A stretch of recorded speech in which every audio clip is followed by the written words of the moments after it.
telebistakin, ze ikusi hori duzu. Garbine Ubeda kazetariak edo kazetariaren Hobe isilik liburua gazteleraz irakurtzeko aukera dugu orain, itzule egin baitu. Utzi ditzaiogun berari hobe azaltzea. Arratsaldeon. Kaixo, arratsaldeon. Beno, orduan hori, aipatutakoa bi liburu ditugu, ez? Bai, ondo esan dezu, ze lehenbizi euskaraz atera zen, Agustin Zubikarai novela saria eman zidaten, eta horri esker atera zen, Hobe isilik. Eta gero handik aurten, atera da Mejor me callo, eta itzulpena baino gehiago esan nuke adaptazioa dela. Bai idazteko moldeagatik eta bai beste gauza batzungatik eskatzen zulako berridazketa hainbat tokitan, ez? Orduan nik, zabar itzuli nun eta gero laguntza eskatu nion lagun bati, oso ongi idazten duen bati, Simeon Barroso du izena, eta arek ja txukundu eta berridatzi egin zidan, beste modu batea idatzi, ze askotan gertatzen da, ez dakit gaztelaniatik euskerara ohitura handigoa daukagu, baina euskaratik gaztelaniara itzultzen dugunean, halako kutsu bat gelditzen zaio, itzulpena dela oso garbi uzten duna, ezta? Eta honek, uste dut kutsu hori ez daukala, baina hain justu beste gizon horren meritoagatik da, ezta? Harek berridatzen zulako, bere modura idatzi, eta harek castellanoz ongi jarri zulako. Bai, batzutan itzulpenak oso literalak direlako eta hor esan nahia aldatu daiteke, ez? Hori da, eta gero ben literala izatea toki askotan oso zaila zen, nik oso gustoko dut hitzekin jolas egitea. Orduan, jolas hori euskeraz egiten duzunean, zentzu bat hartu dezake, polita edo zu nahi duzuna hartzen du, tono bat. Aldiz hori literalki itzultzen baduzu ez du zentzurik ere askotan edo oso zabar gelditu diteke edo, ez? Eta askotan inberdezuna da esaldia berridatzi, beste modu batera pentsatu eta sortu iaia, ez? Beraz, kasik bi liburu badiela zentzu hortan esan dezaket, ez? Hizkuntzaldetik badaulako sorkuntza desenteko bat gaztelaniaz. Baina orduan istorioa eta estiloa mantendu egin da. Historia, bai, hori da. Badira pasarte batzuk edo apur bat aldatzen direnak, baina historia muinean bera da. Gero izan genituen arazo batzuk euskera zain errex esaten ditugunak, gaztelaniaz jartzerakoan, iparraldea, Hego Euskal Herria, Hego Euskal Herria berbada ohitura handigoa badugu, baina ez dakit, Donibane Lohitzune nola jarri behar duzu, San Juan de Luz jarri behar ote duzu, guretzat hain, holako kezka batzu genituen, eta nik uste oso ongi erresolbitu zitula, ez? Bere tonuan eman zituen gauzak. Gainera, hori, aipatu duzu, Ipar eta Hego Euskal Herria mugak garrantzi handia dutelako, historia guduari buruz hitz egiten duelako eta bar, ez? Hori da. Bai,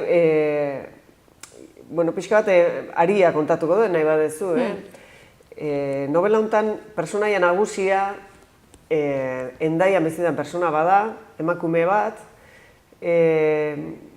bere historiaren zati bat falta duna. Eta bere historiaren zati hori zer da, 36ko gerran miliziano ibilitako atxon bat, anarkista izandakoa, gerran jotasu ibilitakoa, eta gerra galdu zutenean alde egin zuena Frantzira. Orduan, Frantzitik idazten du, tarteka zer egiten ari dan, nun dagoen, halako berri batzuk ematen ditut, azkenean pista galtze zaio Bigarren Mundu Gerra bukatu eta berehala. Orduntxe pista galtze zaio, ezta? Eta, Altsasun edo bere sorterrian, eta utzi duen familian, utxune bat besterik ez dago, ez dakite ezer azkenean, eta utxune hori ze bihurtzen da, atxon hori ze bihurtzen da mamu moduko bat, ez? Belaunaldiz belaunaldi pasadana. Eta orduan emakume honek, halako batean erabakitzen du atxon horren arrastoa behar dula segitu eta behar dula jakin gutxi gora bera ze gertatu zitzaion, apur bat bere bizitzan ere orden pixka bat jartzeko, ezta? Eta hori da novela kontatzen duna. Bilaketa hori, bilaketa familiar hori azkenean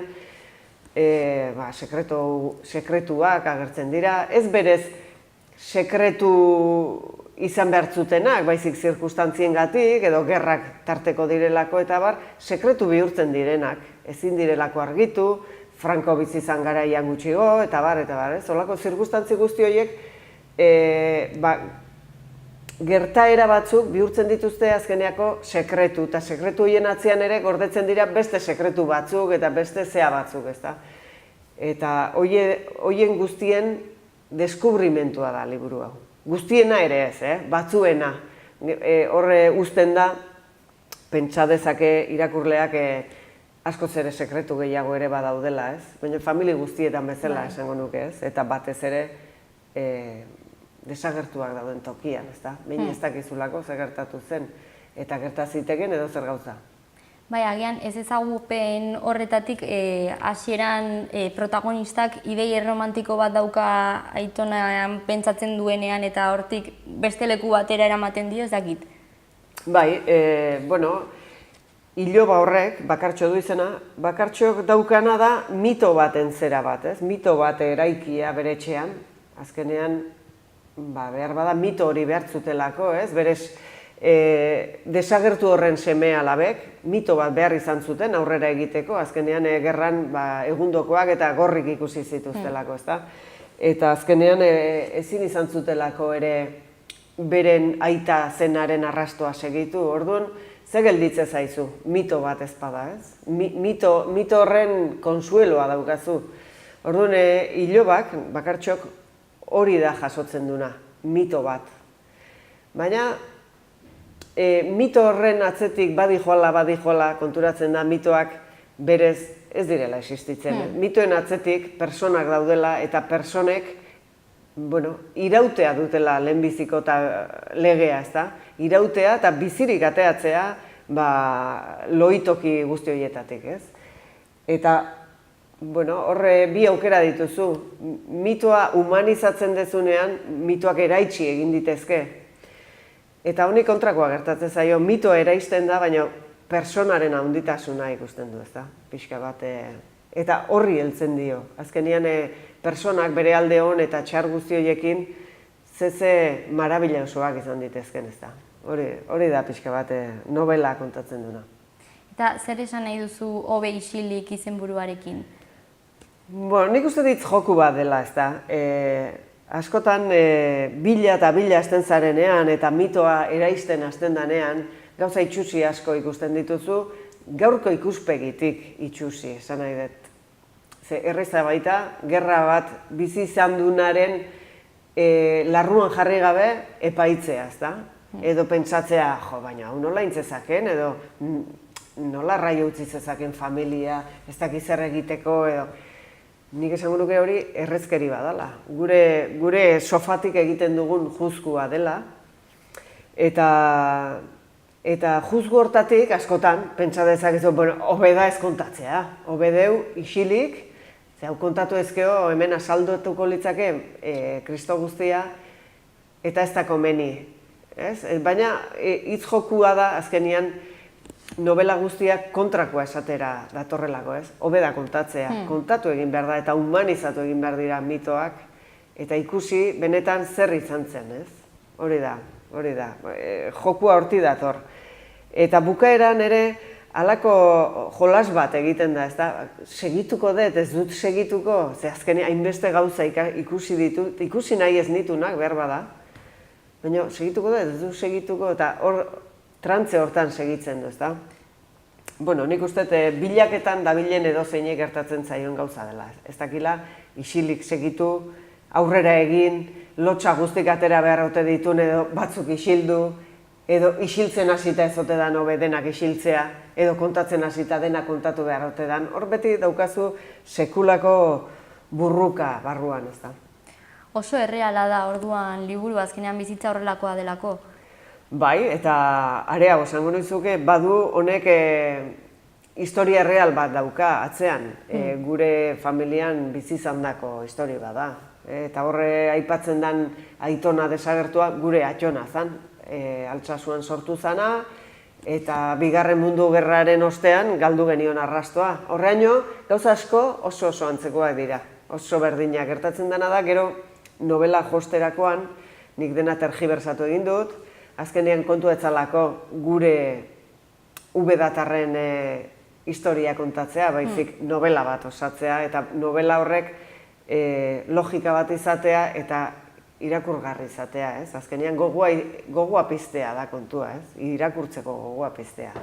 Orduan, personaje batzuk ere asmatuak dira, gertaera batzuk ere, bai, nolabait esan da, bidea laburtuta dago, ez? Hemen, bizitza errealean egin genduen bidea, askoz luzegoa eta aspergarrigoa izan zen, ez? Bilaketak aspergarria dira, burokrazia aspergarria da. Aldiz novelan, pixka bat dena tergibersatuta dago horren izenean azkenean, ez? Gauza irakurgarri eta, bueno, entretenigarri bat alde, ez? Eta historio unibertsal batetan bihurtu daiteke edo bihurtu egin da, ez? Azkenean hemen kasu asko ikusten direlako horrelako bizipenak izan dituztenak. Bai, zoritxarrez hemen Euskal Herri osoa egontzan kakaztuta, gerra itxusi batean, eta Bigarren Gerra batean ere, bai, Bigarren Mundu Gerran ere, jende asko kakaztu zen, ezta? Bai, iparraldeko biztanleak, baina baita hegoaldetik juntzirenak ere, 36 gerra galduta, antxe katramilatu zirelako, ezta? Beraz, bai, gure realidadea islatzen du, naiz eta gero oso histori partikularra dan kontatzen dana, baina bueno, pixka bat abaniko bat zabaltzen du, ez? Gure historia hurbilarena. Jaso egin duzu publikoaren erantzunen bat? Bai, batez ere euskeraz jaso dut, gaztelaniaz ezain beste, nahiko berria dalako. Euskerazko liburua plazaratu zanean, irakurle klubak badira herrietan, bakizu. Eta lehenbizikoa Iruñan egin nun, bide batez esango, bai, lehenbiziko irakurle kluba Iruñan izan zen, Sagrario Aleman, zegoen, bere taldean, eta bueno, gauza polita izan zen. Gero beste hainbat ere egin ditun, eta gehienek oso harrera ona eskaini didate. Bakarren batek, bueno, kritika itxusin bat egin zidan, baina gehienetan nahiko onak, esan nahi dute, bueno, nik nahi nuen hildo hortatik, ez da, errez irakurtzen dela, berehala pizten dula gogoa irakurtzeko, eta zentzu hortan kritika onak jaso nituen bai.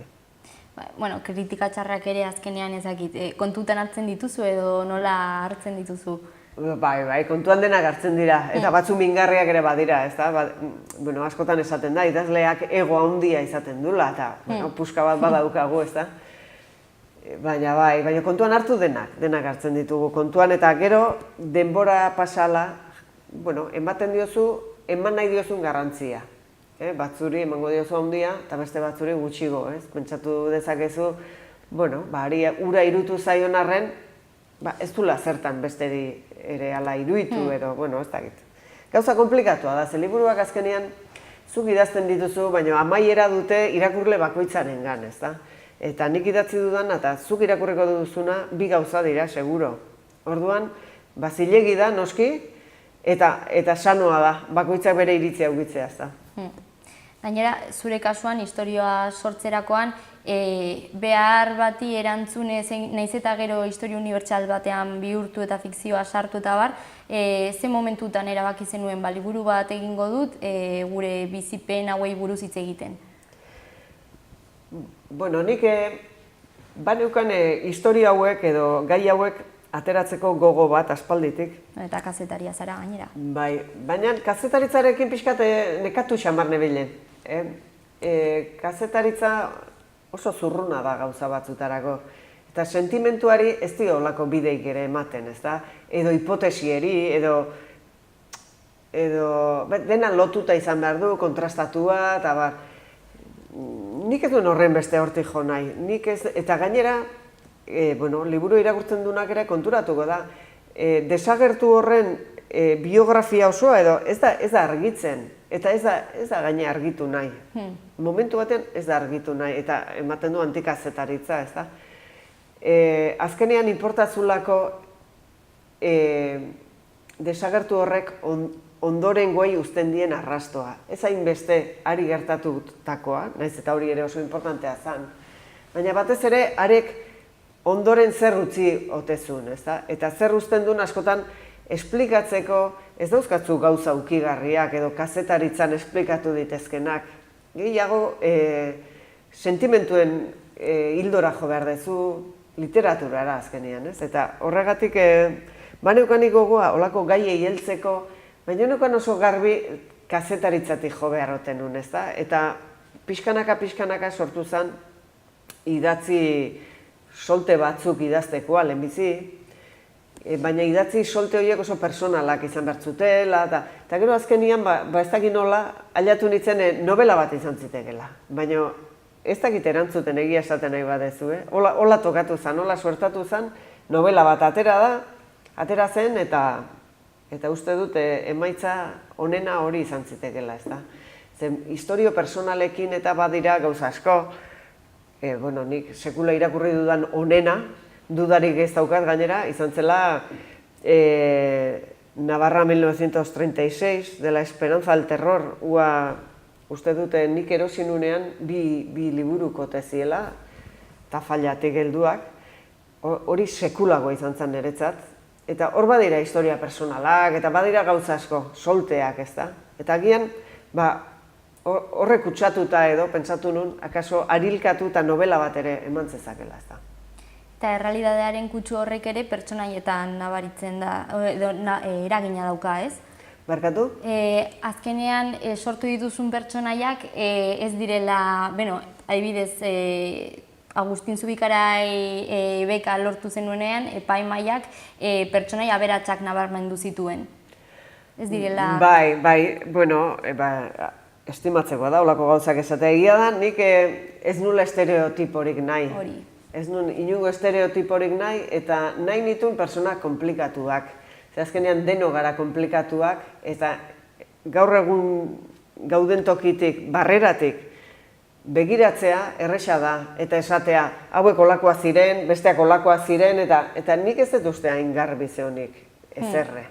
Gaur egun ere ez daude gauza garbi, eta mugak edo pentsamentu aldetik behintzat ez daude hain, ez hain erresa persona bat katalogatzea azkenean, hori esan nahi dut, ezta? Eta beti denok dauzkagu alde ilunak edo alde ez hain argiak, edo komplikatuak, edo gauza bat esan baino kontrakoa egiten dugu, holakoa gara, ez? Orduan gu holakoa bagara, garai batekoak ere izango ziren, seguro, ezta? Orduan, pixkat horrekin jokatzen da. Badira, Atxona desagertu anarkista da, baina ez ditu anarkista baten gauzak egiten, ez behintzak gure ikuspegitik esango gendukenik, ez? Eta berdin bilatzaile batek egiten du nik ere ez du egiten bakartxok, egiten ditu oso gauza arraroak, eta bilatzen du, oso tokita arrarotatik bilatzen du, ez da? Behi interesatzen zaion tokitatik bilatzen du, ez? Ez du bilatzen gertaeren kronologia bat beti, bilatzen du zergatia, eta zergatirik ez dago askotan edo, ez da ingarbi zergatia, zergati zirkustantziek eraman nautelako, esan dezakegu zuk nik eta edo zeinek askotan, eta egoera askotan, ez da. Hori da pixka bat, personaje hauek islatu nahi dutena edo. Orduan, hori adibidez, saritua izatea, zuretzat zer suposatu zuen horrelako saria lortzea edo errekonozimendu hori? Azteko segulako poza ematen du, ez? Halako baten telefono deia jasotzen dezut, esaten dizute, aizu, epaimaiak erabaki du zuri ematea saria, segulako poza da, ez? Eta poza horri buelta ematen diozunean, lehenbiziko pentsatzen dezuna da, bide honetik noa beraz. Nik ez ezik, beste batzuk ere, ikusi dutelako bide polit bat izan zitekela, nik idatzi nahi dudana, ez? Orduan bada, garantia bat. Eta azkenian, eta oso importantea hori ere, sari bat da epe bat. Diruan ebai, noski, baina da epe bat. Ematen dizute, hauek behintzat, urtebeteko epea, zuk nahi duzun proiektua gauzatzeko. Eta hori, txorakeria dirudi, baina nire kasuan oso importantea zen, ze bestela ni, luzatu nintekeen 10 urtez beti baduzulako beste lehentasunen bat, ez? Familia duzu, alaba dituzu, lana egin behar duzu, eta zure lana ere ez da beti xamurra, beste 1000 gauza dituzu, nik zer dakit, ez? Beti da azkena, sarik edo ez da honean, beti da azkena, azkenian zure bizillo bat dalako, ez da, bizilloa komatxo artean, ez da? Eta beti beraz, azkena erakusten duzu. Orduan, sari bat ematen dizutenean eta epe bat jartzen dizutenean, asmatu behar duzu modua hori zure eguneroko bizitzan txertatzeko. Eta orduan lortzen duzu, edo, behintzat asmatzen duzu, modua egunero puska bat idatzi behar dut, edo astean behin, edo bakoitza egiten du bere planifikazioa. Nire planifikazioan zegoen egunero parrafo bat, egunero, ezin dut utzi egun bat bera ere idatzi gabe, bestela berriz ere zurrunbiloak eramango nau, inertziak eramango nau, eta kosta egingo zait, berriz ere atzean utzitakoai heltzea. Eta holaxe jarri nion ere buruai oso egutegi estua, egunero puska bat. Orduan, bekaren deialdia ikasi baino lehen, aspaldiko ideia zen liburu hau sortzea.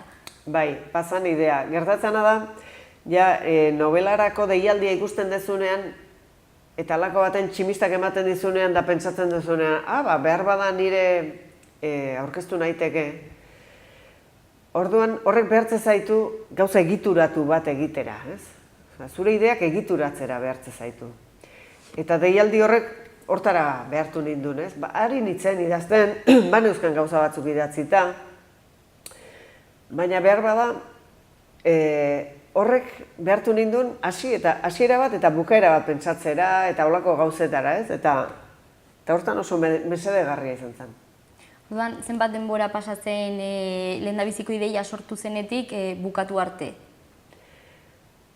Bizpahiru urte izango zian, ez? Lehenbiziko idea, lehen esan dizudan bezala, lehenbiziko idea asko lausoagoa zen, izan zitezken idatzi soltegoak, personalagoak,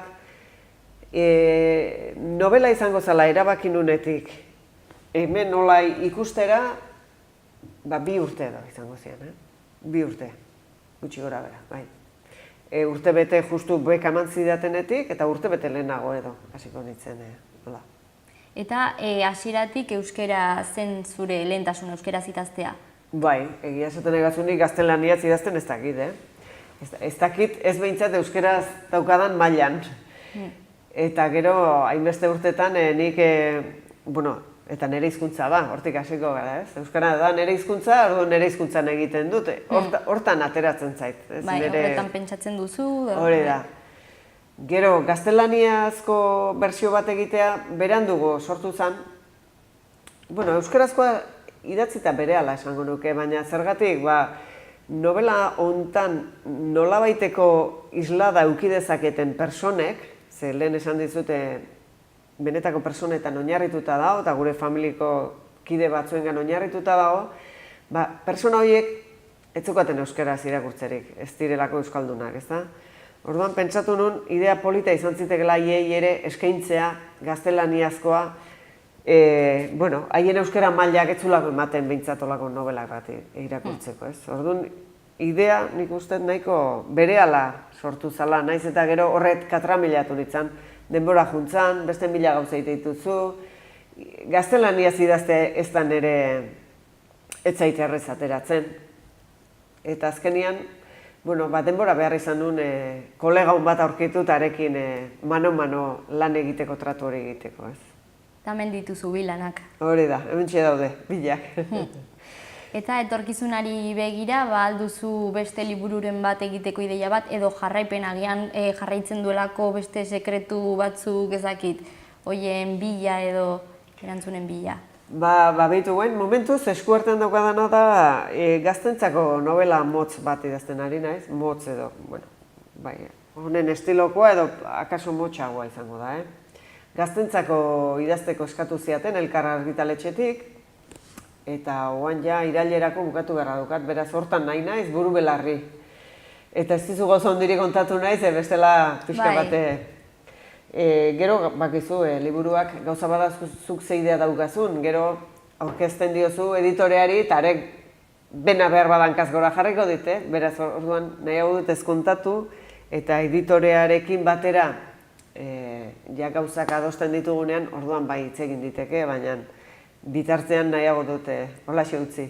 Izango da gazte 16, 18 inguru adin hori duten gazteentzat, gazte xeontzat asko dago, behar bada adin tarte hortarako ez dago horren beste, euskeraz behintzat, eta hortan nahi naiz, ez da gizateako dan.